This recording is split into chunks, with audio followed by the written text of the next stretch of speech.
धन्यवाद. नमस्कार. रंगदेवता साथ देणारा इथे आपल्याला माझ्या समाजामध्ये असण्याच्या नतमस्तक होऊन आज या ठिकाणी विकास क्रीडा मंडळ आयोजित विकास क्रीडा समाजसेवा मंडळ याने आयोजित केले असतील हनुमान जन्मोत्सव वाढनिमित्ताने आणि श्री स्वामी समर्थ पादुका यांच्या दर्शन घेऊन आणि सत्यनारायणाचे महापूजा आयोजित करून आज या ठिकाणी वेंटुरांनी आमने सामने जबरदस्ती बनणारा जंगी सामना आयोजित केला आणि त्या जंगी सामन्यामध्ये मी स्वतः युवा विकास सुधाकर चव्हाण श्री गोपाळकृष्ण प्रादेशिक भजन मंडळ आणि मला पकवाचा दिला आहे ते सन्माननीय नंदू परब यांचे पतशिष्य अक्षयजी माणिक आणि आम्हाला तबलाचा करत आहे ते नंदू परब यांचे पतशिष्य साहिल आंबेडकर आणि माझी थोरच मंडळी. आज जे आपल्या प्रतिस्पर्धी बोर्डमध्ये आपले आहेत ते म्हणजे सन्माननीय जनार्दन पेटणेकर बुवा आणि त्याला पकवाचा करत आहेत ते सन्माननीय सागर मेस्त्री आणि तबलाचा करत आहेत ते विरू राणे आणि बुवाची थोरच मंडळी यांच्या जन्माला नतमस्तक होऊन आज या ठिकाणी आम्हाला सुंदर असं साऊंड लाभलं आहे. ते साऊंड म्हणजे विकास मंडळाचा हा साऊंड आहे. त्याची सुद्धा मी माझ्या मंडळाचे आभार मानतो. त्या मंडळाचे अध्यक्ष दिवाकर पाटील यांची सुद्धा माझ्या मंडळाचे लागला आभार मानते. तसेच प्रदीप गाडेगावकर आणि आम्हाला ज्याने जबरदस्तीने संपर्क केला ते म्हणजे सचिन कापसे दादा ते उत्कृष्ट संस्कार भारत रांगोळी आणि ते मुळात गोवा आणि त्यांचा आपण जेवढे कला त्यांचा पुरस्कार सुद्धा मिळालेलो त्यांचं सुद्धा माझ्या मंडळाचे आपल्याला आभार मानतोय. तसेच रणवीर सावंत उर्फ बंटी अर्जुन गोसावी तसेच आमचे काका एकनाथ परब यांच्या जन्माचा नतमस्तक होतोय. या भांडूपनगरी अनेक कामं बुवा आहे ते म्हणजे सन्माननीय प्रमोद टक्के बुवा केळकी बुवा चंद्रकांत देसाई बुवा बाळकृष्ण परब बुवा नेविगी बुवा गोटंकर बुवा माझे गुरुवर्य चंद्रकांत जाधव बुवा तसेच आमचे उत्कृष्ट पकवाबद्दल आणि त्यांचा पहाडी आवाज आहे असे आमचे बाबा मुळे बुवा या ठिकाणी उपस्थित आहेत. त्यांनी माझ्या मंडळाला आभार मानतोय आणि त्यांना विनंती करतो की या गोष्टीचा मान ठेवायचा नाही. तसेच आमच्या बाबूजीचा संतोष तेलंकर या ठिकाणी आलेला आहे त्यांनी सुद्धा माझ्या मंडळाचे आपल्याला आभार मानतोय. आणि पकवादवादक या ठिकाणी उपस्थित असतील त्यांनी सुद्धा माझ्या मंडळाचे आपल्याला आभार मानतोय. आणि दशावतार यांचे सुद्धा माझ्या मंडळाचे आपल्याला आभार मानतोय. आणि कोणाची रवान केली असतील त्यांनी नाव नाही त्यांनी सुद्धा माझ्या मंडळाचे ते लाख आभार मानतोय. कारण नवनीत कला आणि आज होतगुरू आमच्या भांडूपनगरी बुवा सुरेश कारणे बुवा विशाल सावंत बुवा यांचे सुद्धा माझ्या मंडळाचे ते लाख आभार मानतोय. तसेच अनेक पकवादवादक विनोद मांडवकर आम्हाला पकवादवादक अक्षय माणिक साहिल आंबेडकर जितेश चव्हाण यांचे सुद्धा माझ्या मंडळाचे ते आपल्याला आभार मानतोय. तसेच आज आम्हाला यूट्यूब चॅनल आपला आहे ते म्हणजे आप्पा सावंत ऋषिकेश सुद्धा यांचे सुद्धा माझ्या मंडळाचे ते आपल्याला आभार मानतोय. वक्रतुंड महाकाय सूर्यकोटी समप्रभ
धन्यवाद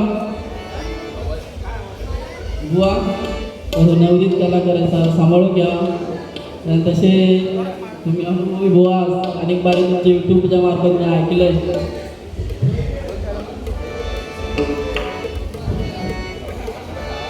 हॅलो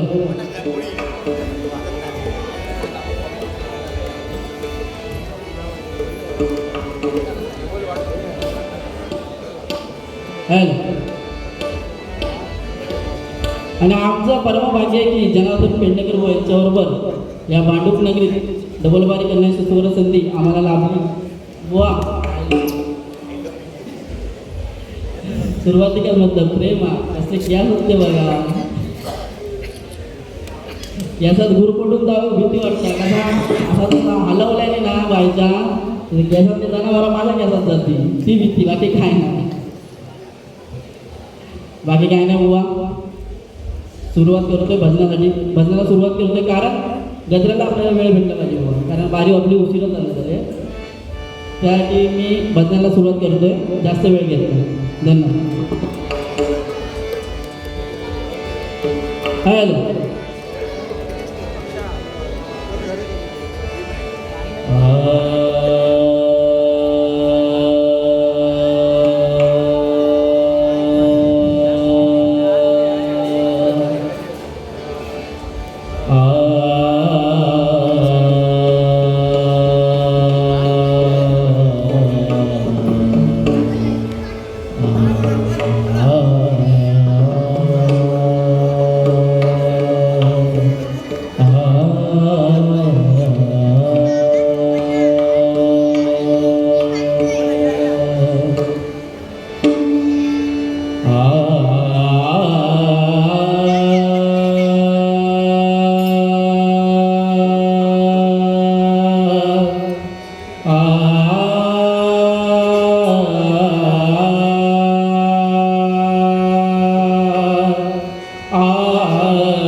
Yeah.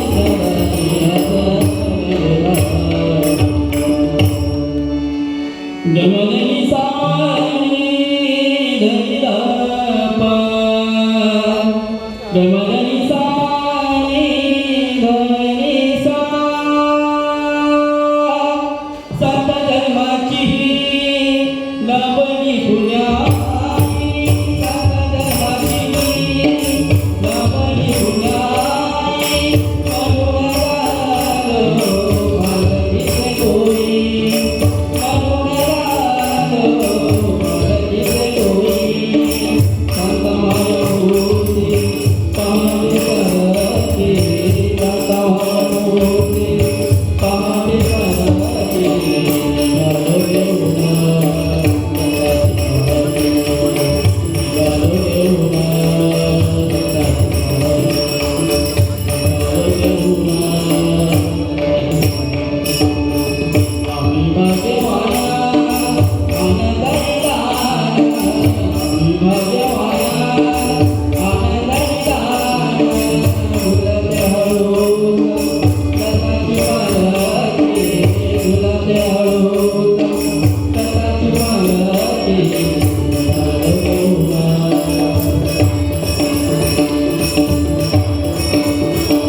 देवा तुझी गणेशो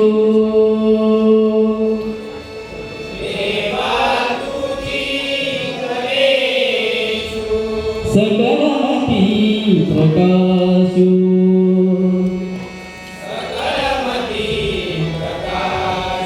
मने निवृत्ती दासू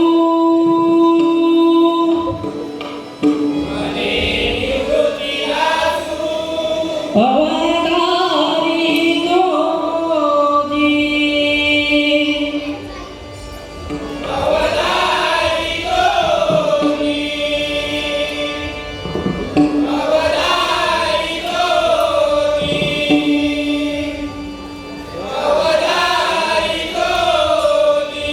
हनुमा पुंडलीकाला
धन्यवाद। प्रथमतः भजन व भजन म्हणजे काय? भ म्हणजे बजावा, ज म्हणजे जपावा, न म्हणजे नमावा. भक्ती रसातून जनमानसांसोबत नतमस्तक होण्याचा मार्ग म्हणजे व भजन. कारण कोण आनंदाची गादी आहे, कारण एका चांगला तर चांगला आणि वाईट तर वाईट तर थोडाफार देवच झाला. आणि सगळ्यात जर चांगला देव ठरवला तर देववर विचार केली होतो. मी सगळ्यात चांगलाच सांगता आता कारडा चांगल्याचं चढ होता, वाईट काय केल्याच नाही का. मग वाईट पण थोडाफार सांगावा नाही सांगा. कारण आजकालची पिढी बघ कशी आहे, चांगला तर सांगा गेला थोडं म्हणतो चांगला सांगता वाईट कळून जरा मोठं इलो. आणि जर वाईट सांगा गेला तो आवडीने ऐकतो. जसा काय त्याच्या कामात याचे ग्रंथ पडतो मंत्रमुक्त याचे गायत्री मंत्र. ठीक आहे बाबा, थोडासा आता सांगायचा प्रयत्न करतोय. बुवा जेव्हा सागर झालं, जेव्हा आल्याला स्वर पडलं बुवा, ते विष वाचन कोण करणार? म्हणून देवाने शंभूदेवाचा धावा केला. शंभूदेव त्या ठिकाणी प्रगट झाले. शंभूदेव त्या ठिकाणी प्रगट झाले आणि आपल्या मोंदळीतून त्याने विष वाचन केलं आणि आपल्या कंठात धारण केलं बुवा. आणि त्यांचा कंठ निळा झाला, मग त्यांना निळकंठ असं नाव पडलं. काही केल्या त्या विषयाचं धावा कमी होईल ना. चित्तल, वस्त्र, चंद्र, गंगा अशा अनेक वस्तू ठेवण्यात आल्या. तरी त्यांचा धाव काही कमी होईल ना. पण महादेवांच्या तोंडातून आपसूक असा राम असा उच्चार झाला बुवा, म्हणून त्यांचा तो दाह कमी झाला. सांगण्याचा उद्देश काय? रामकृष्ण हरी या मंत्रात किती ताकद आहे. कारण कोणाचा जर भांडण झाला असता आणि जर हरून बसलो ना सगळा इसरून जातो. एवढी रामकृष्ण हरी तेव्हा ताकद आहे. म्हणून म्हणतोय बुवा, लोखंडाचा परिवर्तन स्पर्श झाला तर सोन्यात रूपांतर होतं. लोखंडाचा परिवर्तन स्पर्श झाला तर सोन्यात रूपांतर होतं. आणि मानव ज्यांचा राम असा उत्तर आला ज्याच्या आजोबापा उभा नष्ट होतं. त्रिवार सत्य. कारण आता भरण्याची स्थिती बघला लय खराब होईल. ज्याका झाला होत ना तो ज्येष्ठ बुवा काय म्हणता तुमचा माहिती कोणाचं नाव नाही बरं. जास्त काय बोलत नाही बुवा. सुरुवात पहिली माझ्या भजनाची माझ्याकडे आहे. कारण सुरुवात बॅटिंग माझ्याकडे दिलेली आहे, बॉलिंग बुवाने धरलेली आहे. म्हणजे साधारण म्हटल्यानंतर बुवा साधारण बॉल धरण्याचे अनुभव असतात क्रिकेट मधला म्हणते. बाकी काय वाईट काय सांगणार नाही. कारण गुरुजीची आज्ञा जावं बाकी घराच्या आधीच सांगले चांगला तर सांग भांडून मध्ये मला नाव राहावं म्हणजे त्यांना माहीत आहे. ठीक आहे बुवा, भजनाला सुरुवात करू. कारण या मंडळाने असा भव्य दिव्य असा सोहळा साजरा केला आहे. आणि त्यानिमित्ताने डबलबारी भजनाचा जंगी सामना आयोजित करणं ही खाऊची गोष्ट नाही बुवा. कारण या मंडळासाठी म्हणतोय बुवा बघा, ना नावासाठी ना पैशासाठी, ना नावासाठी ना पैशासाठी, कारण विकास मंडळ आणि जिल्हा पुत्र मंडळ जगत आहे या भगवंताच्या सेवेसाठी, या भगवंताच्या सेवेसाठी, या भगवंताच्या सेवेसाठी. या रामकृष्णारी करताना सुरुवात करतोय. मनोरंजन 100% होणार. रामकृष्णारी म्हणजे काय? रामाचा आचार, कृष्णाचा विचार आणि हरीचा उच्चार म्हणजे रामकृष्ण. या रामकृष्णारी मात्राला सुरुवात करतोय. मनोरंजन 100% होणार. धन्यवाद.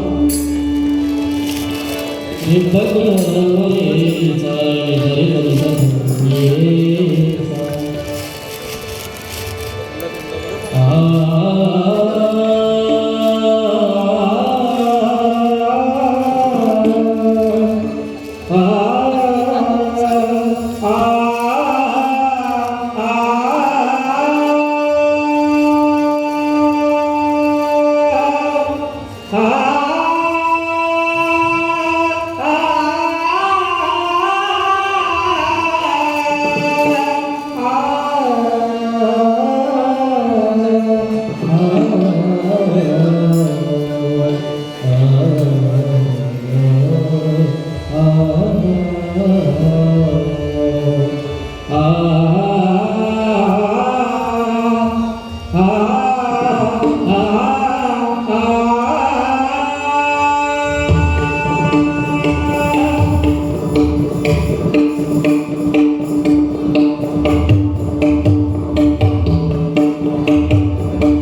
जय